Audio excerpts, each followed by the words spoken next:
His name. Amen.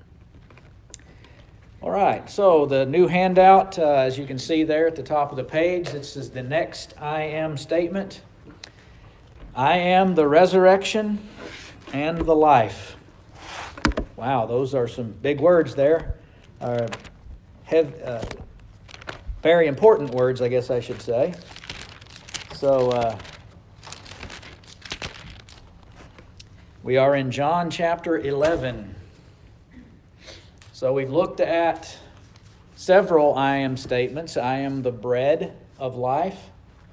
I am the light of the world. I am the door of the sheep. I am the good shepherd. Now we approach I am the resurrection and the life. And of course, this I am statement is surrounded by a historical account, the historical events of his friends that live in Bethany, Mary and Martha, two sisters there, and then they have a brother named Lazarus. So to introduce this whole issue of resurrection and life, number one there says the truth of passages like, for example, Hebrews 9:27 or 1 Corinthians 15:22 comes crashing into our lives. Now that Hebrews 9:27 says, it is appointed unto men once to die, and after this the judgment. 1 Corinthians 5:22 says, in Adam all die. And so it's talking here about mortality. It's talking about our death, the certainty of it. That comes crashing into our lives, and of course it upsets our routines. And then each time, grieving souls ponder the question, is there life after death? Is my loved one gone forever? Will I ever see him again or her again? Is there any hope that we might be reunited again? You see how important these questions are. I mean, this is really the heart of the human predicament, isn't it? We love life and we want to live and we want to be in relationships with one another, but death seems to bring all of that to an end, and so it's a serious quandary. So number two there is kind of the context of chapter 11. Jesus was out in the Judean countryside when word came to him that his friend Lazarus was gravely ill in Bethany. Let's read those first three verses of chapter 11. Now a certain man was sick, Lazarus of Bethany, the town of Mary and her sister Martha. And it was that Mary that anointed the Lord with fragrant oil and wiped his feet with her hair, whose brother Lazarus was sick. And so the sisters sent to him, saying, Lord, behold, the one whom you love is sick. So he wasn't there, but he did get words from the messengers that his friend Lazarus was sick. And of course, he knew Mary and Martha. So he was close to this family, and they wanted him to know that his friend was sick. But as the notes go on to say, Jesus was slow to mobilize. He waited 2 days before he even started the journey back to Bethany. If you read verse 4, Jesus heard this and said, this sickness is not unto death, but instead it's unto the glory of God, that the Son of God may be glorified through it. We'll see how this plays out, because interestingly, though Jesus says this sickness is not unto death, Lazarus does die. And so we'll see how that goes together. Verse 5 says, now Jesus loved Martha and her sister, and he loved Lazarus. So when he heard that he was sick, he stayed 2 more days in the place where he was. Sometimes I'll bring up this passage at funerals, to point out that the Lord doesn't always sweep in and remove suffering or remove illness or remove the threat of death from you. And you see that in an interesting way here. He heard that his friend that he loved was sick. And it says he didn't jump up and run there. Now, those are interesting words, but of course we're seeing a lesson to be taught here from this that Jesus is going to teach everybody involved here. So he waited 2 days before beginning his journey to his friend, and so while he waited, Lazarus died. Verse 14, Jesus says plainly, now this would be a couple days later, right? Lazarus is dead. And I am glad for your sakes that I was not there, that you may believe. Nevertheless, let us go to him. Yes, Jeff. And what he's referencing there, I think, is going back to John 5, in 24 and the following verses, to 29, where he had already said that, and I don't think he's necessarily speaking of this specific instance, but it is further illustrating that he talks about in chapter 5, is that Christ has the power to bring those from the dead. Yes. And so that's what it, back in chapter 5, it was theory or talk. And now he's got an opportunity here to prove that what he said back in that earlier verses is going to occur because he has that power. Very good. Yeah, this would be another sign. Not only are there 7 I am statements, but there are 7 signs, which were the miraculous works of Jesus that actually point to some theological or spiritual truth that he's trying to prove. And that's what Jeff's alluding to. So, Jesus is making promises back in John 5. The hour is coming in which all who are in the graves will come forth. And so he's just making those statements. Now here is a chance for him to actually give evidence that he has the power to do that, right? To give a sign. And so I think it's a good way to understand what he means here in verse 15 when he says, I'm glad for your sakes that I wasn't there so that you can believe. In other words, I will give you evidence now because of these circumstances so that your faith will have a basis in fact. All right? Excellent. Appreciate that. So this was the Lord's plan all along, to allow Lazarus to die that he might raise him up, prove his deity, and display the glory of God.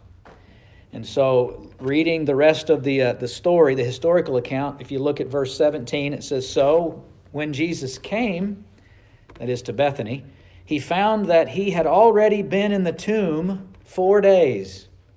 Bethany was near Jerusalem, about 2 miles away, and many of the Jews had joined the women around Martha and Mary to comfort them concerning their brother. And then Martha, as soon as she heard that Jesus was coming, went and met him. But Mary was still sitting in the house. Now Martha said to Jesus, Lord, if you had been here, my brother would not have died. But even now I know that whatever you ask of God, God will give it to you. And Jesus says to her, your brother will rise again. So here Jesus coming to town, and these women who served Jesus in various places, grieving because the brother had died. Martha runs to him and, of course, kind of exasperated. It sounds like in that verse 21, if you had only been here, this wouldn't have happened. We wouldn't have to be putting up with this. And yet you kind of hear a change in tone in verse 22. But still, I know that you're the one to put this burden on, right? You're the one to come to in the midst of all of this grief. And Jesus makes the promise again. Your brother will rise again. Now, Martha says, well, I know that, right? I know that he will rise again in the resurrection in the last day. So this was a common Jewish expectation and hope, especially among the Pharisees and the crowd that believed in such a thing. The Sadducees didn't believe in resurrection, but the Orthodox and the commonly conservative Jewish religionists believed that there would be a resurrection of the dead in the last day of the world. And so this was not a new thought as far as the idea that God would raise the dead. But what Jesus is going to show here is that resurrection is not something that is confined solely to the last day of human history. There's senses in which that's not true. There will be a sense in which it is, as we'll see. But here's the way Jesus begins to explain that sense, that the resurrection is not solely reserved for the last day. He says in verse 25, I am the resurrection and the life. He who believes in me, though he may die, he shall live. So those words aren't too difficult to understand as far as the meaning of the words themselves, but what is going on here and what is Jesus claiming? So as you can see on your outline, I have two main points. One would be the phrase, I am the resurrection. But he also says, I am the life. As he will say also in another I am statement, I am the way, the truth, and the life. But we're going to look at both of those ideas, and I think there is a distinction to be made that is meaningful and helpful. I am the resurrection. I am the life, because of how Jesus explains those things. So let's look at the first part here, probably the simpler part or the more straightforward one. I am the resurrection. So he is claiming to be the agent and the cause of people rising from the dead. If anybody is going to rise from the dead, it's because Jesus is the agent of this. He is the one who can make it happen, the one with the authority to make it happen. So that's verse 25 that we just read. Letter A says, when Martha expresses her grief as well as her faith, which we read those verses a while ago, Jesus makes it plain and yet a little bit ambiguous. The words themselves are not hard to understand. Your brother will rise again. But it's ambiguous in that Jesus did not elaborate. Was he speaking of the resurrection at the last day? Or was he telling her that he was about to raise Lazarus that day? Well, Martha believed, of course, that he would raise her in the last day, raise him in the last day. And yet we're going to see that both is going to be true for Lazarus anyway, right? Because we know how the story plays out, right?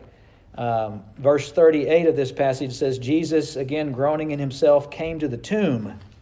And it was a cave, and a stone lay against it. And Jesus said, take away the stone. But Martha, the sister of him who was dead, said to him, Lord, by this time there's a stench, because he's been dead 4 days. So in other words, the body has already started to decompose, right? Verse 40, Jesus said to her, did I not say to you that if you would believe, you would see the glory of God? So they took the stone away from the place where the dead man was lying, and Jesus lifted up his eyes and said, Father, Father, I thank you that you have heard me, and I know that you always hear me. But because of the people who are standing by, I said this, that they may believe that you sent me. Now when he had said these things, he cried out with a loud voice, Lazarus, come forth. And he who had died came out, bound hand and foot with grave clothes, and his face was wrapped with a cloth. Jesus said to them, loose him and let him go. So there is kind of an apex of Jesus' signs here, the raising now of a dead man who had been in the grave for 4 days, proving, of course, his statement that I am the resurrection and the life. So letter B, the statement at the end of verse 25 explains what Jesus meant. Even though a believer dies, now what do we mean by that? The spirit leaves the body, right? So the body dies. When you put the body in the grave, that believer will live again. This is the promise of bodily resurrection. So there's lots of places in the New Testament that talk about this idea of bodily resurrection. And that's what Jesus meant when he said, your brother will live. What did he say? Your brother will rise again. Now he's meaning immediately, I'm going to do that today. But that is simply a sign. That's simply a little illustration of what Jesus will do on the last day to everybody. Right? Is everybody on the same page? Yeah, we're on the same. We only have one page, don't we? Yes. Okay. I'm not sure if this context is fast or not. On the concept of death, Mm-hmm. some people believe we go to sleep, Okay. and some people believe we go to like a Hadean realm. And I'm not sure. I think I've asked this before, but I haven't wrapped my mind around it. I don't understand. I know our spirit returns to God who gave it. Mm-hmm. I can't wrap my mind around us going to sleep and being in the Hadean realm. Okay. So, yeah, Donnie's asking a question that's related to kind of my last statement about the spirit leaves the body. And what is it that dies? The body. James 2:26. The body, apart from the spirit, is dead. And so that's what dies. The spirit doesn't die, but Donnie's referring to places in the New Testament that refer to that as sleep, or refers to human death as sleep, right? We shall not all sleep, but we shall all be changed. Paul is talking there about bodily death. And the reason that, the New Testament uses that metaphor of sleep is because that's what it appears to us when we see a dead body. It's like, well, they're sleeping. It's not really literally saying that you're sleeping as in what might be called soul sleep, where you just, it's like you go to sleep and you don't know anything. You don't even have dreams or anything until you wake up. I just don't think the Bible teaches that. And I have a couple of things later on the notes that I think explain that, or at least give some scriptural backing for that. So that would be my first answer to your first question about the word sleep. I don't believe he's talking about your soul. I think he's talking about your body. Sleeps in the sense that it's not animated. It's just laying there. There's no life in it. Just like what it appears when you sleep in your bed, right? So that's what I think he means. But, of course, this passage in John 11 isn't addressing the intermediate state when the soul leaves the body, what happens to it. It doesn't really address it in this passage. It's addressing more the body and saying that when the body dies, it goes into the grave, because that's what you do with dead bodies, or at least they did that here, and we often do that in the cemeteries, or we have other ways of disposing of it. But the point is that the body is dealt with because it's no longer alive. And of course, according to all of our experiences, that's just the way it's going to be. It's not going to change, right? It's just going to be, you're dead and that's it. But thankfully we have this I am statement. Jesus is basically saying that's not really it. There's a resurrection that is to come. What is the difference in deaths in verse 25 and 26? Okay. In verse 25 it says, even though they die, will live. And then in verse 26, Will never die. never die. So that's on our outline. So let's get to that. Excellent question, though. That's the intriguing part of this whole point, or this whole study. So the first part is the verse 25. Though he die, yet he shall live. So that's talking about bodily death. He's going to die. We are going to die bodily, right? Because our bodies are mortal. And so there's several places that talk about the fact that Jesus is a hope of bodily resurrection. And I don't know how much time we have to get into that. I guess we can look at some of these. So I have 1 Thessalonians 4:16. And let's look at what Paul writes there. 1 Thessalonians 4:16.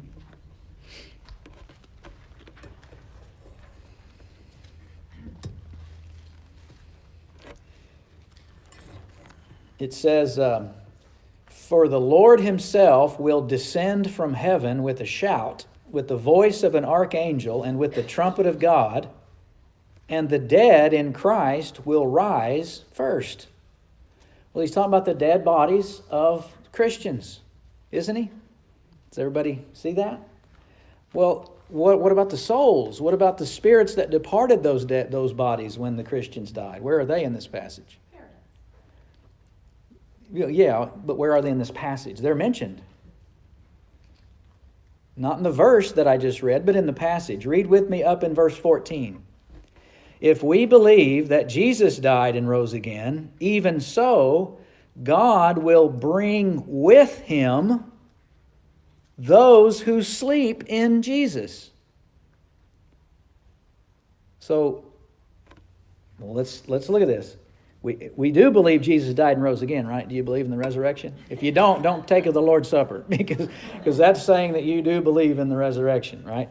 The death and resurrection. Okay, so we believe that. Well, if we believe that, then we should believe this, that God will bring with him, that is with Jesus, when he descends from heaven with a shout, God will bring with Jesus those who sleep in Jesus.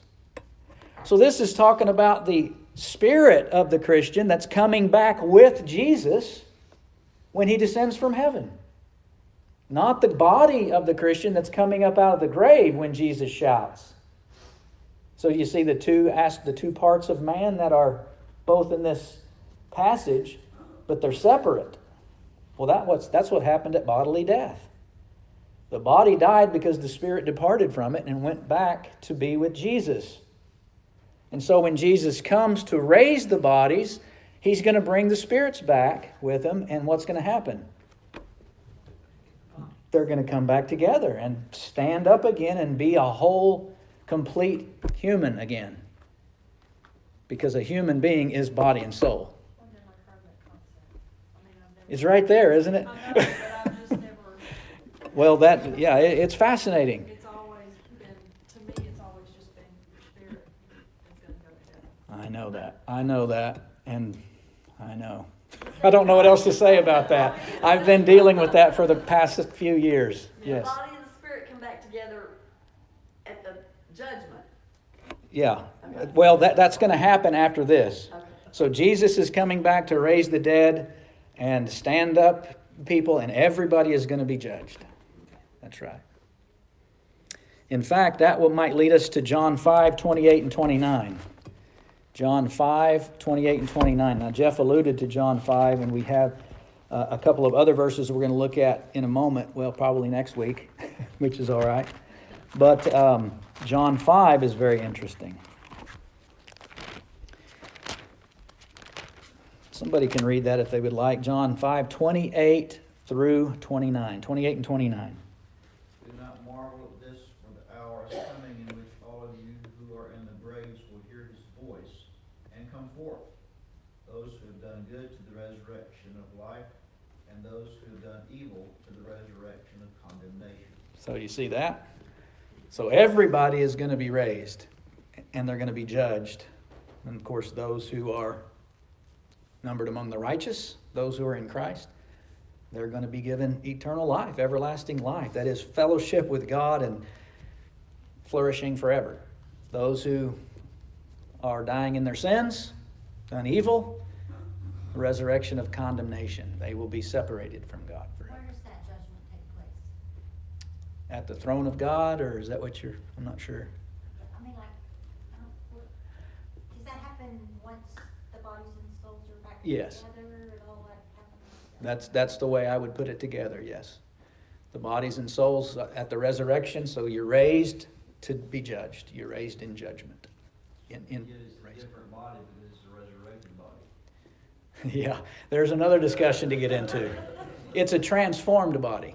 So here's the question we ask. What body came out of the grave on the third day? A resurrected body. Yeah, but was it the same body? Why is the grave empty if it's not the same body? Huh? It's just fixed. It's the same body, but it's fixed, right? It's the same body, but it's transformed into immortality. And then the resurrection will be like the angels, right? They're not going to procreate anymore. Well, yeah, that's another statement Jesus makes about the nature of the next life. There won't be marriage and procreation, but there's going to be a body. Yeah. We got a lot of hands here. I'm sorry. Go ahead, Denise. I thought at one time I understood sort of this, but it's one of those that I keep mulling over and then I keep confusing myself again. It So like going back to your last verse where you were talking about, those who, again, I understand, the body is like a sleep type thing, but now in heaven is, like saying, those who are asleep in Jesus will come back. yes. Well, how do you merge that with Luke 16, the Lazarus and the, Now, of course, that's not the same Lazarus, you know. oh, no. Yeah, okay. I know that. Okay. We're just talking about the two Yes. separate realms in the Hades. Yes. Paradise or, So I think maybe the answer to your question is that Luke 16 is a picture of what we might call the intermediate state. right. The state between physical death and bodily resurrection at the end of time. So in other words, I'm sorry? So is it from our perspective on earth that we see them as sleeping, but technically they're not sleeping? Yeah, it's from our perspective on earth, we see the body Right. as sleeping. But the soul is you are still you. You still are your center of self-consciousness, your soul. Right, You just don't have a body right. when you are in the intermediate state. Does that make sense? Your How bo- did they talk of knowing? well, I'm sorry? In the Hadean realm, it's in a state of knowing. Yes. Yeah.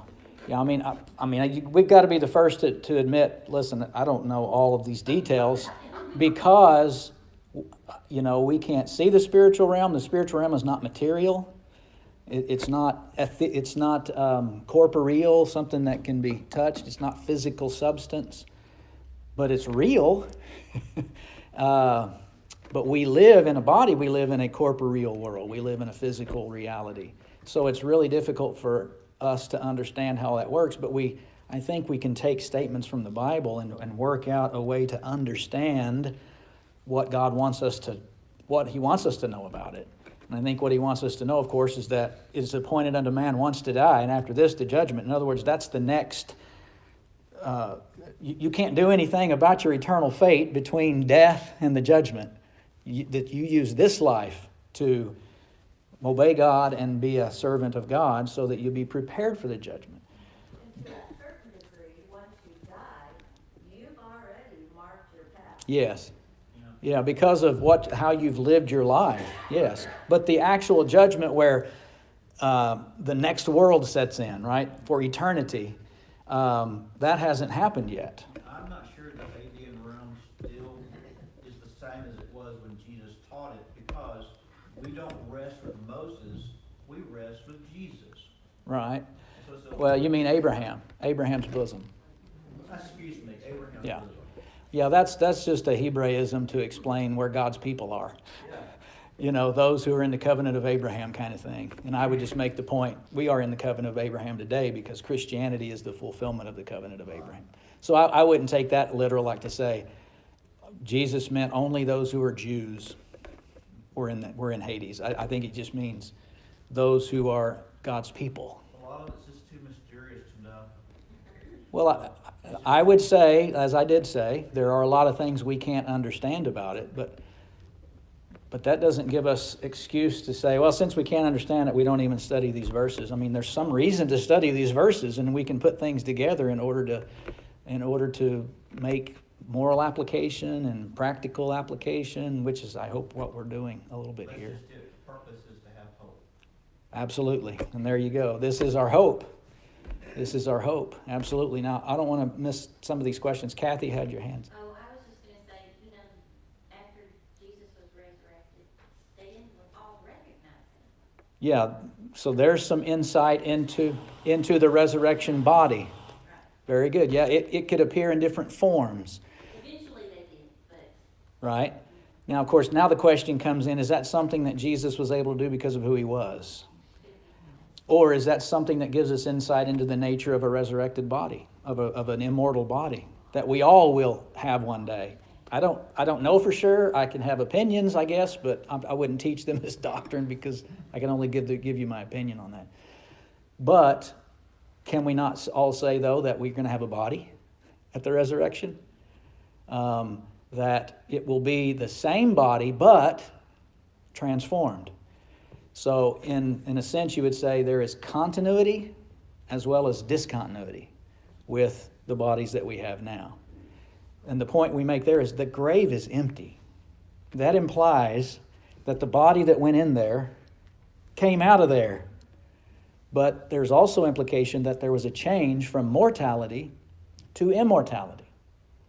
And 1 Corinthians 15, I think, speaks to that to quite some extent. About the change that goes from a natural body to a spiritual body to, there's all different ways that Paul describes it there. Mary had your hand up too. I'm just trying to imagine that every person who ever lived standing on the earth, and we're going to be like sardines. Well, maybe you're over extrapolating. Exactly. It all is just so unfathomable, so beyond our ability Well- to imagine that we really can't imagine and shouldn't. Couple of things that I'll say to that. Number one is that 2 Peter 3 says the earth is going to be is going to be just scattered. The elements are going to be dissembled. So it's not like you say, we're going to stand on the earth, right? Now, that passage then says, but God's going to create a new heavens and a new earth. So there's some sense there. But the judgment, I think, takes place at the cataclysm. That is to say, the throwing apart of all of the elements and everything. So there's not going to be a heaven and an earth like what we see today. It's going to be dissembled, is the way that 2 Peter 3 should read there. And there'll be no concept of time or anything like that, because I'm thinking God's going to judge every single person. How long am I going to have? I would say that's okay to.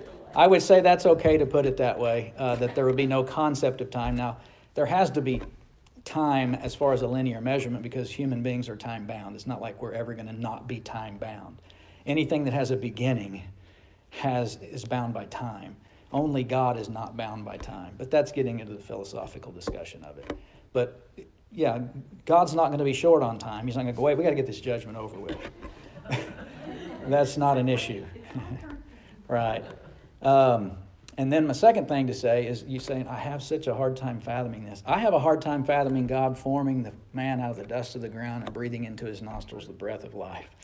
But, I mean, God is able to do these things because he has the power and wisdom to do them.